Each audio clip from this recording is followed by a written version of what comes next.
Sim, Senhor, é isso que queremos, essa é a nossa oração, o nosso clamor, o nosso desejo, sermos inundados pela Tua glória. Glória, a presença do Senhor que aquece-nos, que renova-nos, que nos dá a nutrição que a nossa alma carece todos os dias. Oh Senhor, receba o nosso louvor, receba a confissão dos nossos lábios, receba a nossa poesia, receba as nossas músicas, receba tudo, Senhor, que aqui oferecemos neste momento de louvor, de adoração ao Seu nome. E sim, Senhor, que cada um de nós saiamos daqui, Senhor, em todos os momentos em que estivermos também na Tua presença fora daqui, sempre com a viva sensação e certeza de que o nosso Deus é vivo e de que Ele toca, que Ele fala, que Ele transforma. Que esteja assim na nossa vida, Senhor, pois dedicamos a Ti todo louvor, honra e glória, em nome de Jesus. Amém, amém e amém. Vamos aplaudir a Ele, Deus da nossa vida. Oh, glória ao Teu nome.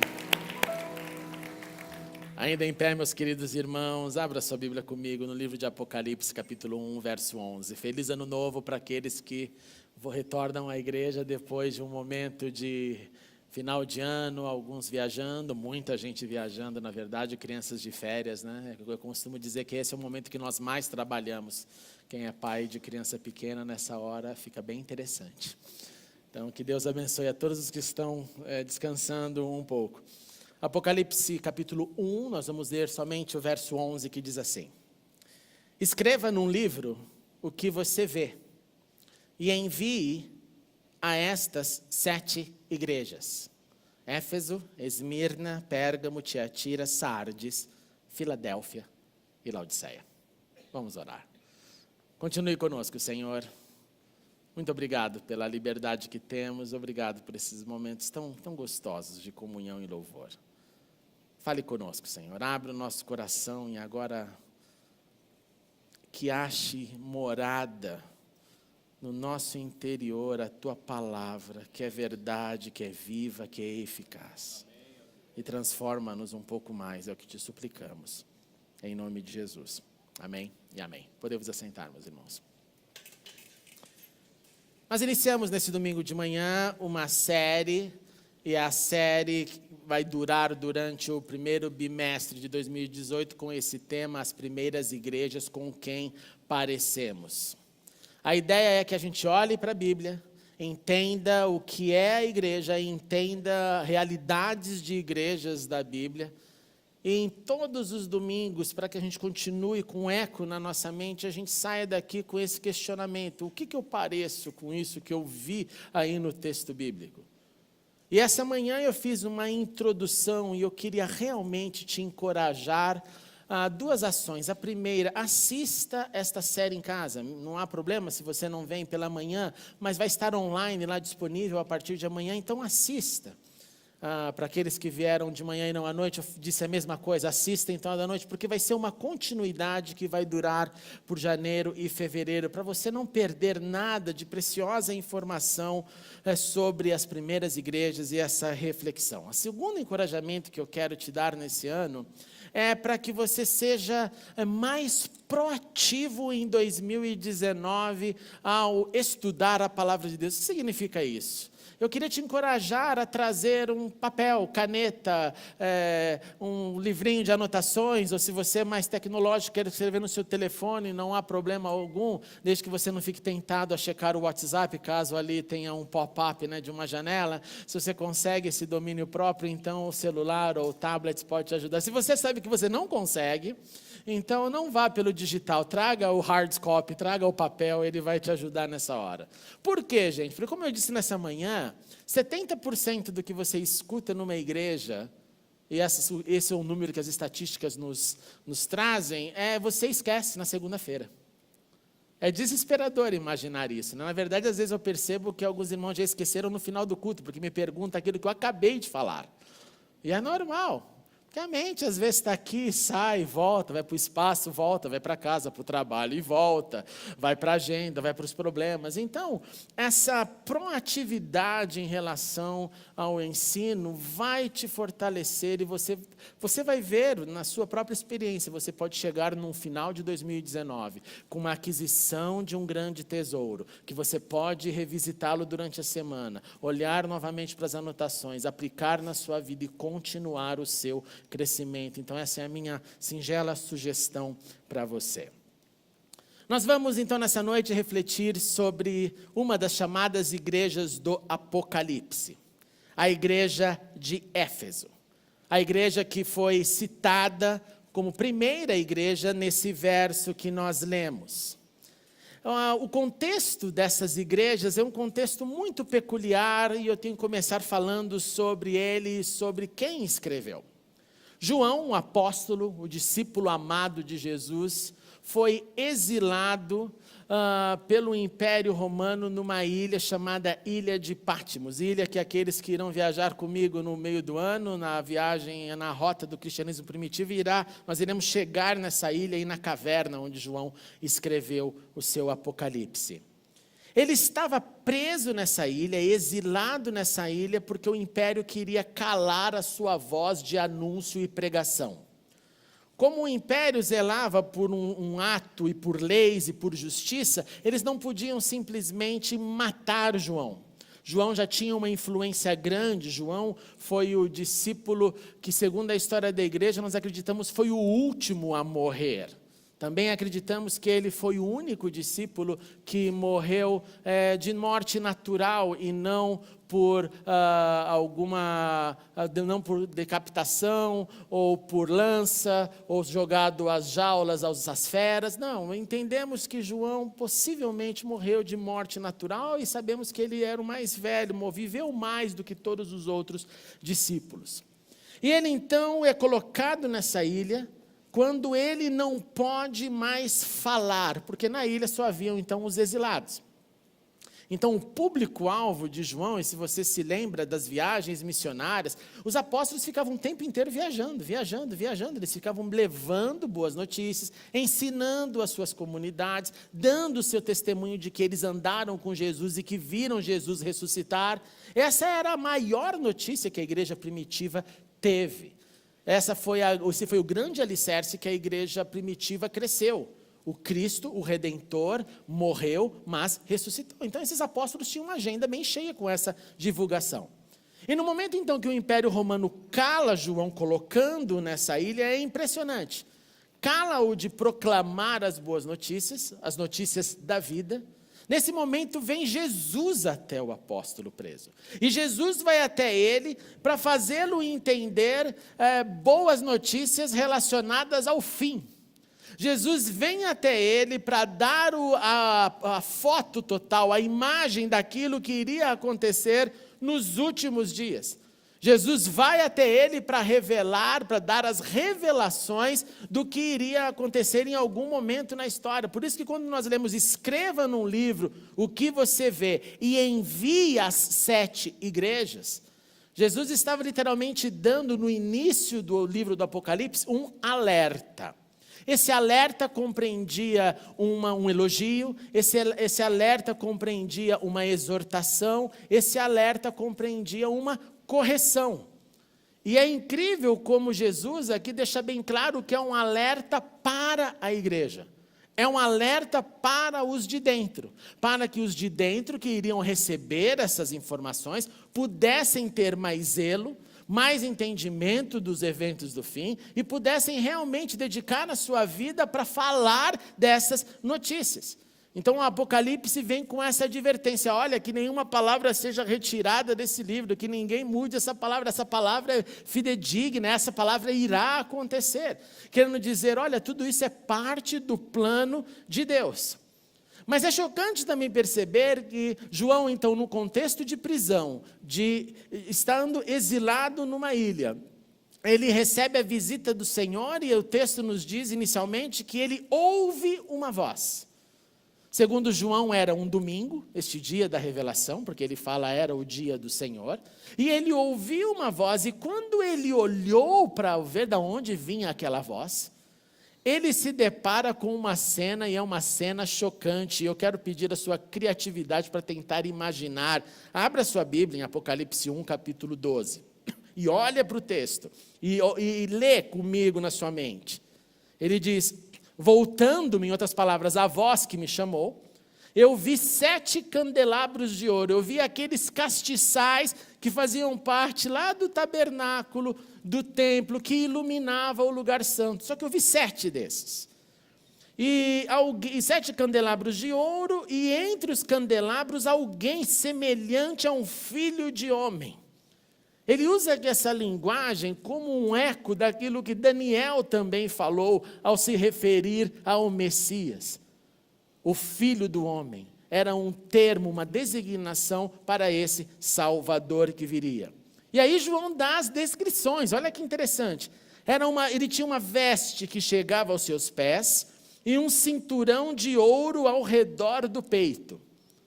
Para quem nessa hora era da família de Israel, quando leu esse texto, na hora já identificou, está parecendo um sacerdote. Isso aqui é roupa de sumo sacerdote. Mais que isso, olha que interessante. A sua cabeça, os seus cabelos eram brancos, como a lã, tão brancos como a neve. Os seus olhos eram como chama de fogo, seus pés eram como bronze numa fornalha ardente, e sua voz como o som de muitas águas. Meio aterrorizante, né? Cabelos brancos como a neve, olhos vermelhos, pés como bronze numa fornalha, então alguma coisa bem viva, e uma voz de cachoeira. E uma voz de muitas águas. Essa é a melhor descrição que ele consegue chegar. E eu gosto muito de compartilhar esse tipo de informação. Novo Testamento, João, apóstolo de Cristo, João que seguiu a Cristo. Quando as pessoas tentam simplesmente ficar com o lado humano de Cristo. E o lado humano de Cristo é Cristo, meu companheiro, meu amigo, está comigo em todos os momentos, e tudo isso é verdade. E aí esse Cristo fica só um lado humano e esquecemos da glória dele, do poder dele, do que é ser Rei dos Reis, Senhor dos Senhores, à direita de Deus Pai Todo-Poderoso. E João aqui no início, no primeiro encontro desse Jesus que ele conhecia como humano. Esse Jesus que ele encostava no peito, esse Jesus que eles pescavam juntos. Nesse momento não é mais aquele. Nesse momento o cabelo está branco, o olho está vermelho, os pés estão vivos, a sua voz é uma voz diferente.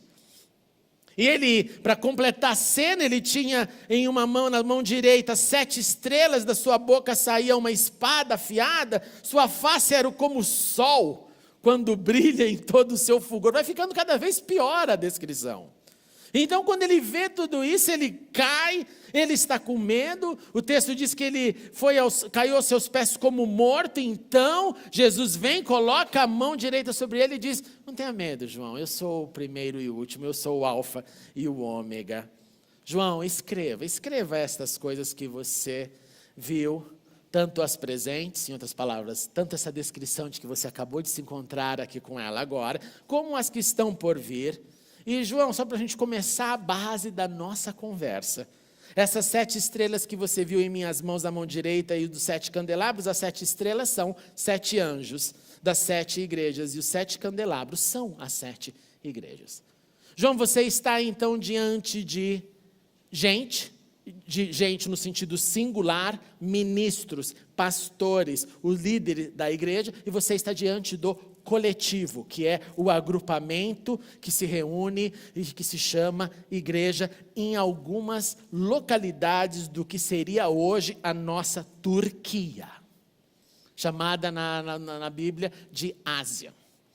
Então ali João começa a falar, e nós vamos começar então a entender essa fala.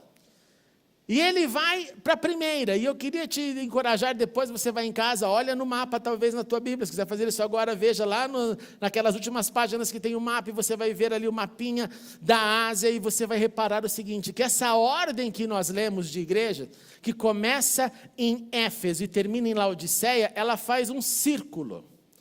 São 7 igrejas assim num círculo, e termina aqui em Laodiceia, numa mesma região. E ele começa então com a primeira. E ele fala para essa igreja, de novo, iniciando pelos seus elogios. E ele começa, estas são as palavras daquele que tem as 7 estrelas em sua mão direita e entre os 7 candelabros de ouro. Eu conheço as suas obras, igreja de Éfeso. Eu conheço o seu trabalho árduo e eu conheço a sua perseverança. Éfeso é mencionada como uma igreja que faz. Uma igreja que trabalha. Uma igreja que teve com certeza um bom fundamento. E se você não se lembra, qual foi esse fundamento? O fundamento da igreja de Éfeso é que Éfeso foi a igreja onde Paulo, o apóstolo, mais ministrou em sua vida. Paulo chega em Éfeso durante as suas viagens missionárias e passa 3 meses na sinagoga, porque esse era o costume de Paulo, vai direto para a sinagoga e prega. Quando o eco da sua palavra começa a incomodar muita gente, ele tem que achar outros caminhos. Ele passa 3 meses na sinagoga e depois ele passa 2 anos numa escola filosófica, chamada na sua Bíblia de escola de Tirano, que nós não temos nem ideia finalizada sobre isso. Entendemos que era uma escola de pensamento filosófico que era muito presente no mundo antigo, onde pessoas paravam para estudar, para dialogar, porque você lembra que com o helenismo, a cultura grega foi dividida no mundo, e essa cultura então provocava a conversa, os debates, o confronto de ideias. Então Paulo acha nessa escola um lugar para eles ensinarem, ele fica lá por 2 anos. Consequência disso, a igreja floresceu, muita gente da cidade abandonaram seus ídolos. O texto nos diz que eles chegaram a queimar os seus livros de ocultismo, porque em Éfeso você tinha uma grande padroeira, e essa padroeira se chamava Artemis ou Diana.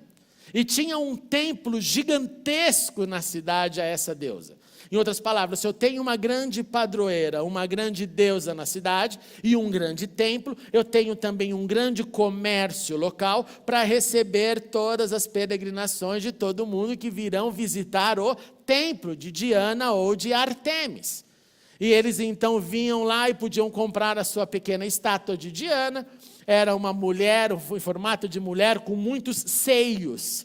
Faz um Google lá, Diana, Artemis, e você vai achar essas demonstrações da arqueologia sobre isso. Era uma deusa da fertilidade. Era uma deusa, então, também associada à chamada prostituição cultural. Então tudo isso movimentava a gente, e movimentava comércio, movimentava os ourives da cidade, todo mundo ganhava dinheiro com isso. Então quando Paulo começa a ensinar e começa a provocar um outro pensamento, qual é a resolução, qual é a consequência disso? O comércio começa a cair, porque o povo não compra mais tantas estátuas. O povo não participa mais daquele modelo, porque perceberam que Deus não era um Deus feito por mãos humanas, mas que Deus era o Deus eterno que habitava no céu, o Deus que tinha enviado o seu Filho, e toda a história do cristianismo que ele tinha para propagar e para falar. Então, diante disso, você leia a carta de Paulo aos Efésios, você vai descobrir, houve tumultos na cidade. Um momento pegaram Paulo, levaram para um teatro enorme que tem lá na cidade, deve caber ali umas 25 mil pessoas, e elas gritavam, só porque ouviram o que Paulo estava fazendo, e o texto nos diz, em Atos 19, que ficaram gritando por horas, grande é Artemis dos Efésios, grande é Diana dos Efésios, simplesmente num ato de, olha, você veio aqui de fora falar desse Deus, mas nós somos da padroeira, nós somos de Diana, nós somos de Artemis.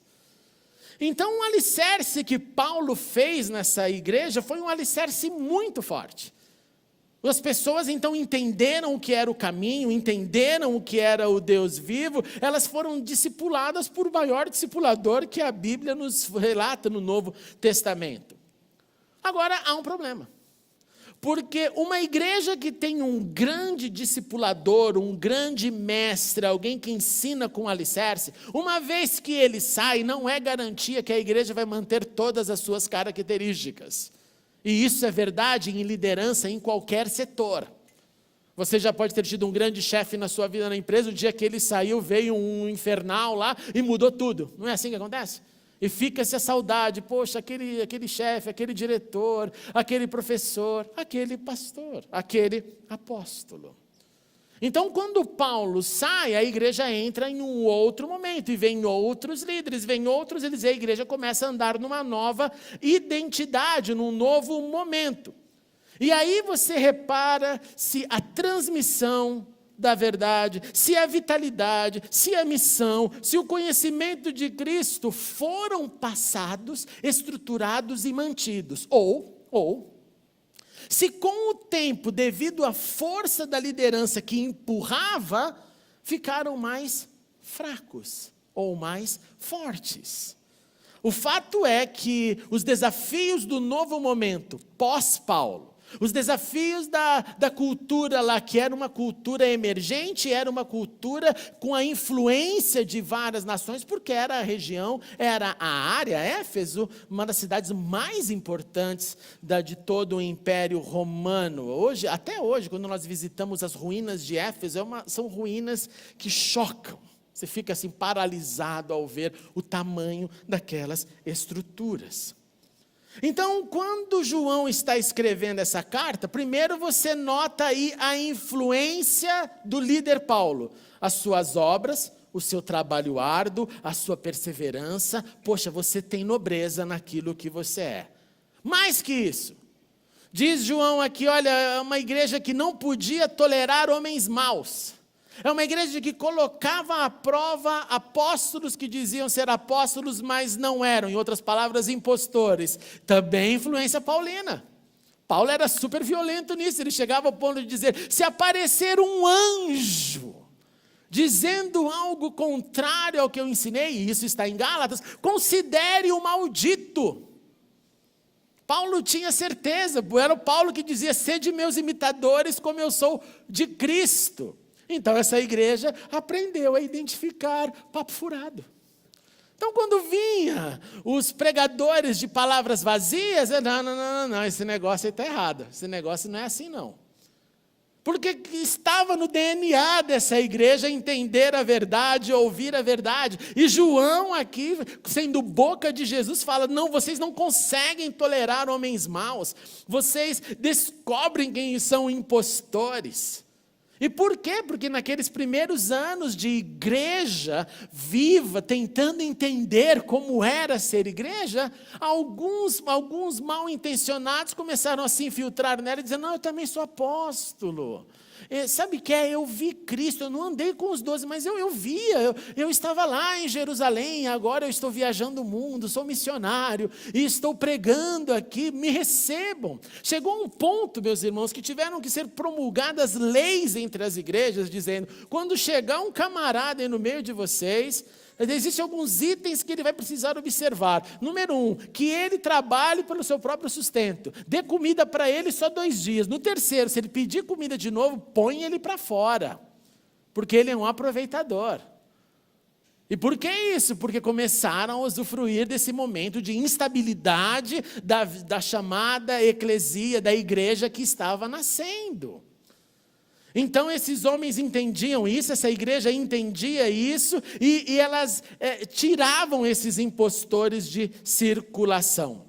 A igreja de Éfeso perseverava, a igreja de Éfeso suportava também sofrimentos por causa do nome de Jesus e não se desfalecia. O que significa isso? Que a perseguição que o império fazia acontecia também em Éfeso, mas a igreja lá não se rendia a nenhum apelo da perseguição. Ela vivia aquilo que se tornou verdade do início do cristianismo para o mundo até os dias de hoje. Nas palavras de Paulo a Timóteo, que todo aquele que quiser viver piedosamente sofrerá perseguição. A igreja de Éfeso também tinha um well done, muito bem nessa área. Vocês aguentam o sofrimento por causa do nome de Jesus. Vocês não negam Jesus, vocês se mantêm firmes naquilo que vocês acreditam. Experimentaram perseguições e venceram. Estavam edificados na rocha. Eles não expandiram, preste atenção. Mas eles não desfaleceram. Era como se disseram, estamos aqui, é um grupo pequeno, mas é um grupo forte. É um grupo firme. É um grupo alicerçado na palavra. É um grupo que entende quem é impostor. É um grupo que discerne a verdade. É um grupo que tem fidelidade naquilo que recebeu. Entretanto, encerrados os elogios dessa primeira parte, vem a acusação. Mas contra você, Éfeso, eu tenho algo para dizer. Contra você, eu preciso te dizer que você abandonou o seu primeiro amor. Que sabedoria de Jesus, como ele coloca as palavras e nos faz entender bem o que ele quer dizer. E eu te pergunto, o que é primeiro amor? Primeiro amor é a nossa reação diante daquilo que amo. Quando eu amo algo pela primeira vez, vem uma reação quase que involuntária, que me sufoca, que tem química acontecendo, que me faz perder o sono, que me faz prestar mais atenção no como eu posso fazer para estar perto daquilo que amo, podendo ser uma pessoa, podendo ser uma profissão, podendo ser algo que eu adquiri. Quando eu amo, eu quero estar perto, eu quero estar junto, eu crio uma dependência. Se for um ser humano, então, eu crio uma dependência que não dá mais para ficar sem ele ou sem ela. Nada tem mais valor, não há troca. Você não diz, não, mas eu até queria, não tem esse tipo de conversinha. A gente se dá bem nisso, mas naquilo não, então não. Não, é tranquilo, você não ama, simples. Quando há amor, na definição bíblica ainda pioram, né? Porque o amor tudo crê, o amor tudo espera, o amor tudo sofre, o amor tudo suporta. Então, se não tem esses quatro, não é um amor, bem-vindo. Você está talvez numa paixão maluca ou numa atração simples da química do ser humano que olha e que fica atraído por aquilo que vê. Mas quando é amor, não há nada acima daquilo. Quando há esse fervor de dentro, nada se compara, nada substitui, nada tem amor maior. Na fé, o primeiro amor, então, é entendido como a reação humana diante da consciência do que Jesus fez. Quando eu tenho consciência do que Jesus fez, e essa consciência se transforma numa consciência do que Ele faz, porque Ele fez no passado, mudando sua vida, morrendo na cruz, ressuscitando. Mas isso não é só para o passado, vem uma consciência para o presente. Porque eu começo a experimentar a relação com esse Cristo, e essa consciência começa a aumentar, que essa relação com Ele é viva. Não é só com o passado, é para hoje. Eu não oro para Jesus, aquele Jesus só que estava lá na cruz há 2000 anos atrás. Eu oro para Jesus que está vivo em meu coração e você também. Então é uma relação que traz uma consciência hoje. Quando eu chego nessa consciência, brota em mim o primeiro amor. E isso é uma explosão. E da mesma forma como é com um ser humano ou com algo que passei a amar, eu quero estar com Ele, eu quero viver com Ele, eu quero aprender dEle, eu quero amá-lo cada vez mais. Esse negócio também não dá para substituir por nada, não há nada que entre no lugar. Eu não troco a realidade dEle com ninguém, por ninguém. Por isso que pessoas até hoje, nos países onde há perseguições, quando perguntam, é Cristo ou é a vida? É Cristo. Porque nem a vida é mais forte do que a fé em Cristo para alguém que tenha consciência da experiência com Cristo vivo. É um amor que ninguém mexe. É um amor que ninguém mexe.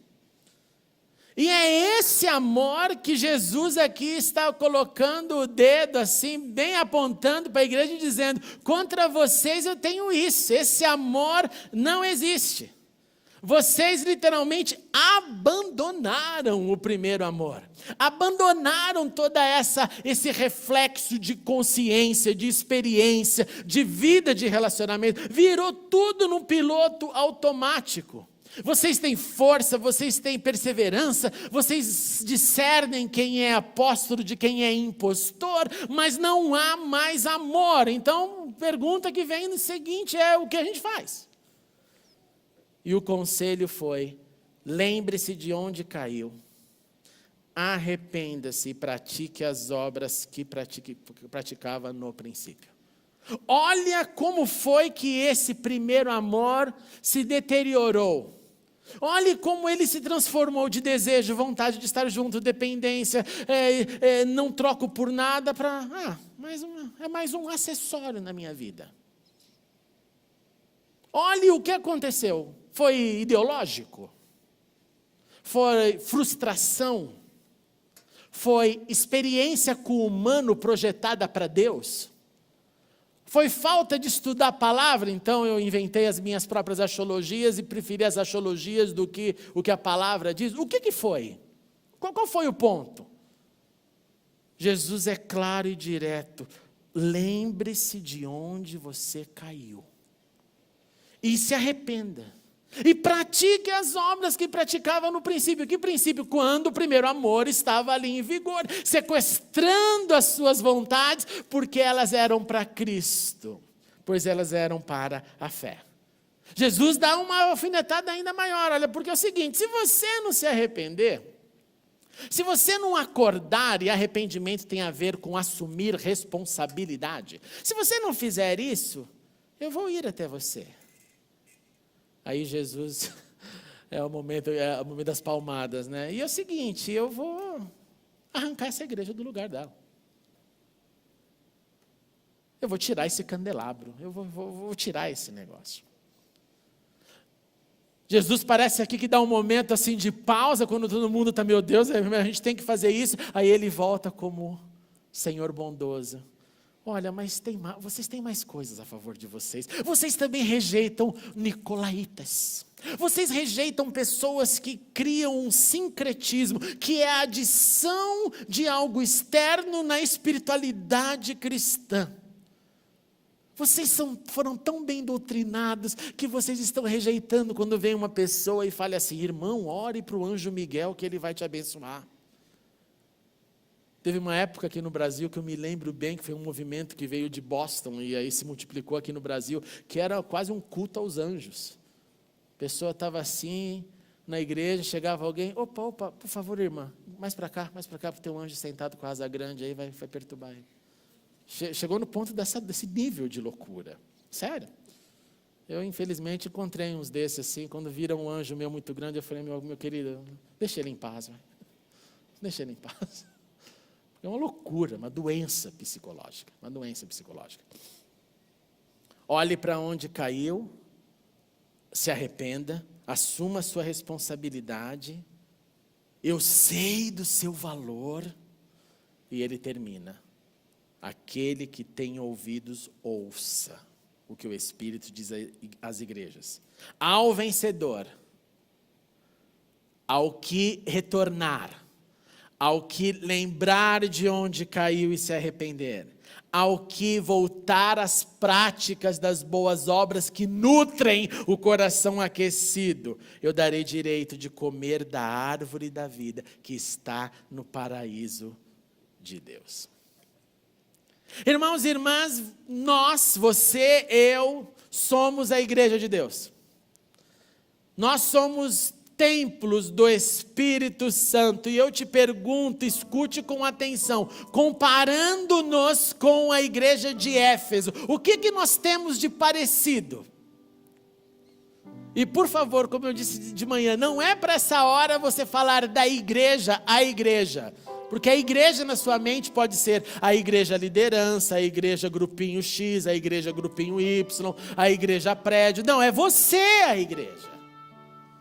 Então pergunte para você: quando eu vejo Éfeso, o que eu tenho parecido com esses irmãos? Eu sou o trabalhador na obra de Deus? Eu dou realmente o meu tempo, eu tenho boas obras para mostrar. Eu, comparado com Éfeso, eu sou perseverante. Perseverança significa continuar quando todo mundo parou. Perseverar é o ato de resiliência individual, solitária e que não dá muito ibope. Eu sou perseverante, eu pego e é comigo esse negócio. Vai até o fim, esse osso é meu. Me comparando com Éfeso, eu sou tolerante à maldade ou eu não tolero a maldade? Porque Jesus disse, vocês não toleram a maldade. Legal, é isso aí, é isso aí. A única coisa que nós não temos que amar nessa vida é a maldade. O resto, quem pratica a maldade eu sou obrigado a amar, mas a maldade não. Eu tenho que ser inimigo do mal. Amigo do maldoso. Inimigo do mal, negócio chocante. Eu luto pelo bem, eu identifico o ensino verdadeiro ou eu sou enganado? Qualquer papo que vem eu compro, já é verdade, e todo mundo vai e te leva, e você nem percebe, de repente seu vocabulário já mudou, não é mais bíblico, não é mais santo, não é mais nada, mas você está lá, porque afinal o seu grupo, o seu círculo íntimo, todo mundo foi para aquela tendência, você vai lá com ele, a famosa Maria vai com as outras. Comparando-nos com Éfeso, será que nós abandonamos o primeiro amor? Não, eu não. Ok, legal. Então você continua firme, amando, dando sua vida. Nada vem do lugar de Cristo. A sua vida é para Cristo. O seu serviço é para Cristo. A sua adrenalina é para Cristo. A sua vontade de viver de manhã não é pelo trabalho, pela escola, pelo aquilo que eu vou conseguir, mas é para viver para a glória de Deus. É isso que está acontecendo. Parabéns. O primeiro amor está maravilhosamente bem em você. Mas se porventura não estiver assim, se porventura é o piloto automático, e como eu posso identificar isso? Se você vive para mais reclamar do que para adorar, eu te garanto, seu primeiro amor já foi para o espaço, só você que não sabe. Se você não consegue enxergar o plano de Deus fazendo-se presente na história, no bom combate da fé, nas lutas e aflições que encaramos todos os dias, ao mesmo tempo que há em mim um fogo, ou para dizer nas expressões de John Wesley, o coração aquecido que me faz continuar o bom combate e guardar a fé. Se não é assim, você abandonou o primeiro amor. Mesmo sendo perseverante, gente que discerne, gente que tem obras para mostrar. Se o teu discurso é do tipo, estou cansado, não quero me envolver, não tenho tempo, não concordo, você abandonou o primeiro amor. Comparando-nos com Éfeso, será que estamos prontos para ouvir a voz do Espírito que diz, eu não estou te acusando para te acusar, eu estou dizendo, lembra de onde caiu, se arrependa e volte às boas práticas, é só isso. Jesus é Deus que restaura, não que condena. Jesus é Deus que fala, só olha lá e resolve, e muda o foco, e vai, e prossiga, porque aí o amor renasce, renasce, renasce, e assim eu continuarei até o fim, até o fim. Aquele que tem ouvidos, ouça o que o Espírito diz às igrejas. O que eu tenho e que eu preciso manter, o que eu não tenho, que eu preciso adquirir, o que será que eu já tive e preciso ter de volta. Aprendamos com Éfeso. Vamos ficar em pé.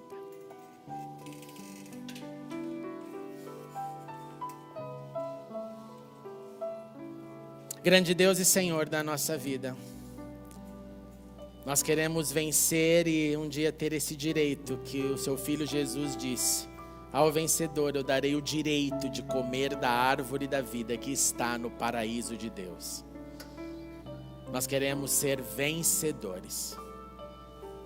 Nós queremos nessa noite olhar para o nosso interior, olhar para a igreja de Éfeso, igreja que infelizmente